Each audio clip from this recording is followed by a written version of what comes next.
نحمده ونصلي على رسوله الكريم أما بعد أعوذ بالله من الشيطان الرجيم بسم الله الرحمن الرحيم رب اشرح لي صدري ويسر لي أمري واحلل عقدة من লিসানি ইয়াফকাহু কওলি। সম্মানিত দর্শক শ্রোতা, আসসালামু আলাইকুম ওয়া রাহমাতুল্লাহি ওয়া বারাকাতুহু। আজকে ইনশাআল্লাহ সংক্ষিপ্ত আকারে আপনাদের সামনে আলোচনা করার চেষ্টা করব কোরআন এবং হাদিসের রেফারেন্স সহকারে নারীদের উপর রাসূল সাল্লাল্লাহু আলাইহি ওয়াসাল্লামের হাদিস, নারীদের জন্য রাসূল সাল্লাল্লাহু আলাইহি ওয়াসাল্লাম মহিলাদের জন্য যে হাদিস বর্ণনা করেছেন সংক্ষিপ্ত আকারে কয়েকটি হাদিস আপনাদের সামনে তুলে ধরার চেষ্টা করব ইনশাআল্লাহ। আসুন। ইবনে মাসউদ রাদিয়াল্লাহু তাআলা আনহু বলেন, রাসূল সাল্লাল্লাহু আলাইহি ওয়াসাল্লাম বলেছেন, নারী হচ্ছে গোপন বস্তু। যখন সে বাড়ি থেকে বের হয় তখন শয়তান তাকে নগ্নতার প্রতি ক্ষিপ্ত করে তোলে। হাদিস সহিহ মেশকাত 3109 নম্বর হাদিস। অত্র হাদিসে রাসূল সাল্লাল্লাহু আলাইহি সাল্লাম বলেন, নারী পর্দাবিহীন অবস্থায় বের হলে শয়তান তাকে পাপের উপর ক্ষিপ্ত করে। আবু হুরায়রা রাদিয়াল্লাহু তাআলা আনহু বলেন, রাসূল সাল্লাল্লাহু আলাইহি সাল্লাম বলেছেন, মাহারাম ব্যতীত কোনো মহিলা একদিন এক রাত সফর করতে পারে না। হাদিসটি সহিহ মেশকাত 2515 নম্বর হাদিস। মাহারাম হলো যাদের সাথে একজন মহিলা দেখা করতে পারে, এদেরকে বলা হয় মাহারাম। এরকম লোক ব্যতীত একদিন বা এক রাত সে সফর করতে পারবে না। অত্র হাদিসে রাসূল সাল্লাল্লাহু আলাইহি ওয়াসাল্লাম নারীদেরকে একা সফর করতে নিষেধ করেছেন। রাসূল সাল্লাল্লাহু আলাইহি ওয়াসাল্লাম নারীদেরকে একা সফর করতে নিষেধ করেছেন। আবু হুরায়রা রাদিয়াল্লাহু তাআলা আনহু বলেন, রাসূল সাল্লাল্লাহু আলাইহি ওয়াসাল্লাম বলেছেন, দুই শ্রেণীর লোক জাহান্নামী রয়েছে যাদেরকে এখনও আমি দেখিনি। রাসূল সাল্লাল্লাহু আলাইহি ওয়াসাল্লাম বলেছেন, দুই শ্রেণীর লোক জাহান্নামে রয়েছে যাদেরকে আমি দেখিনি। প্রথম শ্রেণী এমন সম্প্রদায় যাদের হাতে গরু পরিচালনা করা লাঠি থাকবে, যা দ্বারা তারা মানুষকে প্রহার করবে। দ্বিতীয় শ্রেণী নগ্ন পোশাক পরিধানকারী নারী, যারা পুরুষদেরকে নিজেদের প্রতি আকৃষ্ট করবে এবং নিজেরা পুরুষদের প্রতি আকৃষ্ট হবে। তাদের মাথা বক্র, উঁচু কাঁধ বিশিষ্ট উটের ন্যায় হবে। তারা জান্নাতে প্রবেশ করতে পারবে না, এমনকি তারা জান্নাতের সুগন্ধেও পাবে না। অথচ জান্নাতের সেই সুগন্ধি এত বহুদূর হতে পাওয়া যায়, অন্য বর্ণনায় রয়েছে 1 মাসের পথের দূরত্ব হতে পাওয়া যায়। সুবহানাল্লাহ। হাদিসটি আছে সহিহ মেশকাত 3524 নম্বর হাদিস। অত্র হাদিসে রাসূল সাল্লাল্লাহু আলাইহি ওয়াসাল্লাম নগ্ন পোশাক পরিহিতা বেহায়া ঈমান ধ্বংসকারিণী নারীদের প্রতি তীব্র নিন্দা করেছেন। তিনি তাদেরকে জাহান্নামী বলেছেন, বিশেষ করে তাদের নগ্ন মাথায় তীব্র সমালোচনা করেছেন। আবু হুরায়রা রাদিয়াল্লাহু তাআলা আনহু বলেন, রাসূল সাল্লাল্লাহু আলাইহি সাল্লাম বলেছেন, লজ্জাই হচ্ছে ঈমান, ঈমান হচ্ছে জান্নাত লাভের মাধ্যম। লজ্জাই হচ্ছে ঈমান, আর ঈমানই হচ্ছে জান্নাত লাভের মাধ্যম। যদি কেউ বেপরদায় চলে তাহলে তার লজ্জা নাই, আর যার ভিতর লজ্জা নাই তার ভিতর ঈমান নাই। হাদিসটি আছে সহিহ মেশকাত 5077 নম্বর হাদিস। অত্র হাদিসে রাসূল সাল্লাল্লাহু আলাইহি সাল্লাম লজ্জাকে ঈমান বলেছেন। অন্য হাদিসে বলা হয়েছে, লজ্জাবিহীন নারী পুরুষ সব কিছুই করতে পারে। যার লজ্জা নাই সে সব কিছুই করতে পারে। হাদিসটি আছে সহিহ মেশকাত 5072 নম্বর হাদিস। এই হাদিস দ্বারা প্রতীয়মান হয় যে নারী নগ্ন হয়ে চলে তার লজ্জা নেই। এই হাদিস দ্বারা প্রমাণিত হয় যে নারীর বেহায়াপনা, নগ্ন অবস্থায় রাস্তাঘাটে চলাফেরা করে তার লজ্জা নেই। আর লজ্জা নেই যার, ঈমান নেই তার। লজ্জা নেই যার, ঈমান নেই তার। আর যার ঈমান নেই সে জাহান্নামী। আবু সাঈদ খুদরি রাদিয়াল্লাহু তাআলা আনহু বলেন, রাসূল সাল্লাল্লাহু আলাইহি সাল্লাম বলেছেন, তোমরা দুনিয়া এবং নারীদের থেকে সাবধান থাকো, কারণ নিশ্চয়ই বনি ইসরাইলের প্রথম দুর্ঘটনা নারীদের মধ্যেই ঘটে। সহিহ মেশকাত হাদিস নাম্বার 3886 নম্বর হাদিস। উসামা ইবনে যায়েদ রাদিয়াল্লাহু তাআলা আনহু বলেন, রাসূল সাল্লাল্লাহু আলাইহি সাল্লাম বলেছেন, আমি আমার পরে এমন কোনো জটিল সমস্যা ত্যাগ করিনি পুরুষদের জন্য বেশি ক্ষতিকারক হতে পারে নারীদের চেয়ে। উসামা ইবনে যায়েদ রাদিয়াল্লাহু তাআলা আনহু বলেন, রাসূল সাল্লাল্লাহু আলাইহি সাল্লাম বলেছেন, আমি আমার পরে এমন কোনো জটিল সমস্যা ত্যাগ করিনি পুরুষদের জন্য বেশি ক্ষতিকর হতে পারে নারীদের চেয়ে। না, পুরুষদের জন্য সবচেয়ে ক্ষতিকর বস্তু হলো নারী। সাবধান, সমস্ত পুরুষকেই নারীদের থেকে সাবধান থাকতে হবে। বিশেষ করে যেসব নারীদের লজ্জা নাই, যেসব নারীরা বেহায়াপনা, যেসব নারীরা উলঙ্গ অবস্থায় রাস্তায় চলাফেরা করে, এদের থেকে সাবধান থাকতে হবে যুবকদের। আবু সাইদ খুদরি রাদিয়াল্লাহু আনহু রাসূল সাল্লাল্লাহু আলাইহি ওয়াসাল্লাম বলেছেন, তোমরা দুনিয়া এবং নারীদের থেকে সাবধান থাকো। আবু সাইদ খুদরি রাদিয়াল্লাহু আনহু বলেন, রাসূল সাল্লাল্লাহু আলাইহি ওয়াসাল্লাম বলেছেন, তোমরা দুনিয়ার মোহ থেকে নিজেদেরকে বিতাড়িত রাখো এবং নারীদের থেকে নিজেদেরকে সাবধান রাখো। দুইটা জিনিস, এক হলো দুনিয়া, এক হলো নারী। তোমরা দুনিয়া এবং নারী থেকে সাবধান থাকো, কারণ নিশ্চয়ই বনী ইসরায়েলের প্রথম দুর্ঘটনা নারীদের মধ্যেই ঘটে। হাদিসটা আছে সহিহ মিশকাত 3086 নম্বর হাদিস।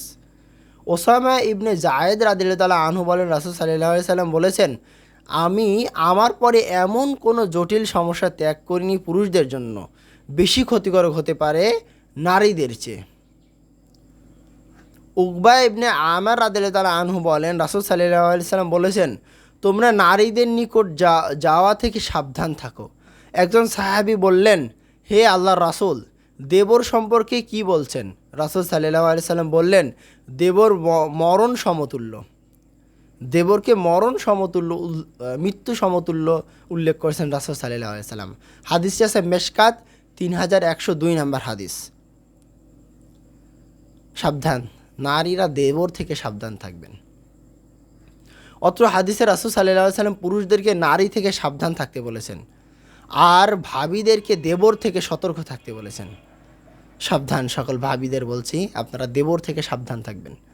ওমর রাদিয়াল্লাহু আনহু বলেন, রাসূল সাল্লাল্লাহু আলাইহি সাল্লাম বলেছেন, অবশ্যই কোনো পুরুষ কোনো নারীর সাথে নির্জনে একত্রিত হলে তৃতীয় জন হবে শয়তান। কোনো পুরুষ কোনো নারীর সাথে নির্জনে একত্রিত হলে তৃতীয় জন হবে শয়তান। হাদিসটি আছে সহিহ মিশকাত 1318 নম্বর হাদিস। অত্র হাদিসে রাসূল সাল্লাল্লাহু আলাইহি সাল্লাম পুরুষদেরকে অপর কোনো নারীর সাথে নির্জনে একত্রিত হতে কঠোরভাবে নিষেধ করেছেন এবং শয়তান তাদেরকে বিপদগামী করবে বলে সাবধান করেছেন। একদা রাসূল সাল্লাল্লাহু আলাইহি সাল্লাম মহিলাদেরকে লক্ষ্য করে বললেন, বুদ্ধি ও ধর্মের ব্যাপারে অপূর্ণতা থাকা সত্ত্বেও বুদ্ধিমান এবং জ্ঞানী পুরুষদের জ্ঞান তোমাদের অপেক্ষা আর কেউ অধিক বিনষ্ট করতে পারে না, এমন কাউকে আমি দেখিনি। হাদিস আছে সহিহ মিশকাত 19 নম্বর হাদিস। অত্র হাদিসে রাসূল সাল্লাল্লাহু আলাইহি সাল্লাম বলেন, জ্ঞানী ব্যক্তিও নারীদের চক্রান্ত থেকে রেহাই পায় না।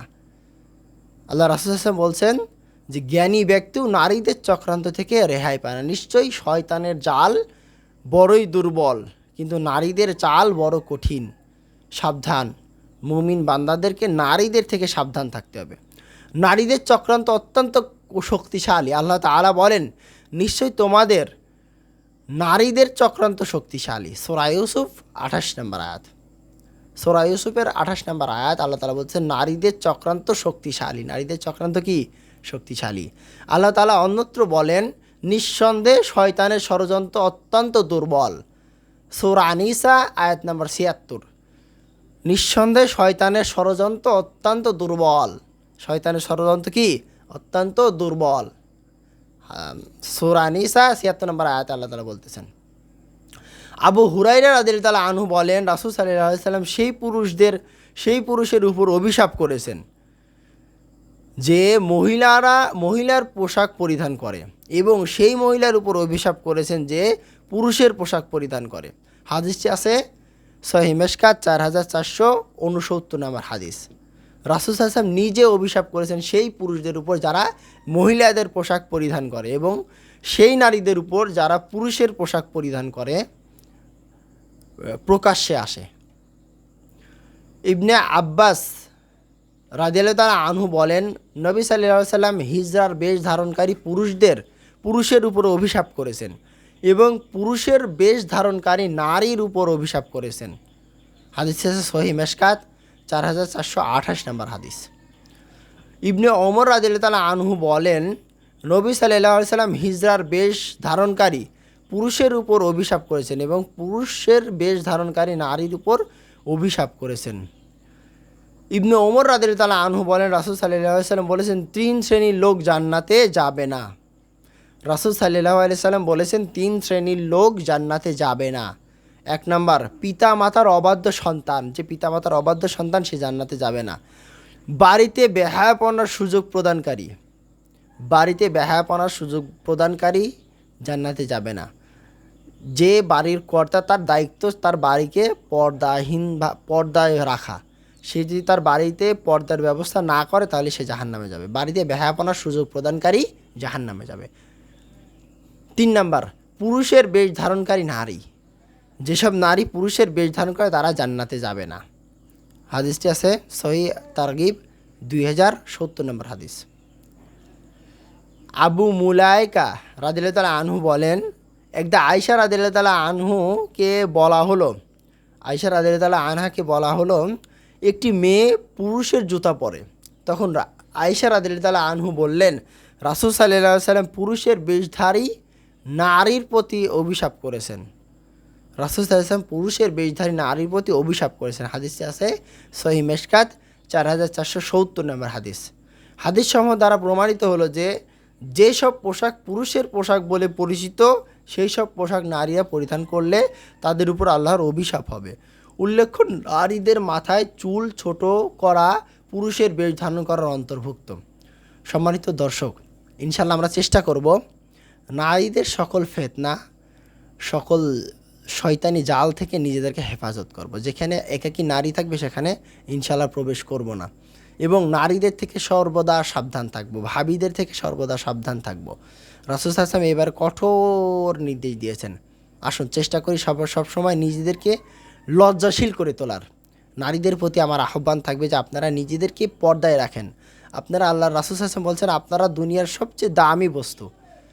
আল্লাহ রাসূল সাল্লাল্লাহু আলাইহি ওয়াসাল্লাম বলেছেন, একজন মেয়ে একজন পুরুষের জন্য নেয়ামত স্বরূপ, সর্বোত্তম নেয়ামত স্বরূপ। আল্লাহ রাসূল সাল্লাল্লাহু আলাইহি ওয়াসাল্লাম বলছেন যে যেই ঘরে একজন নারী প্রবেশ করে সেই ঘরে আল্লাহর রহমত প্রবেশ করে।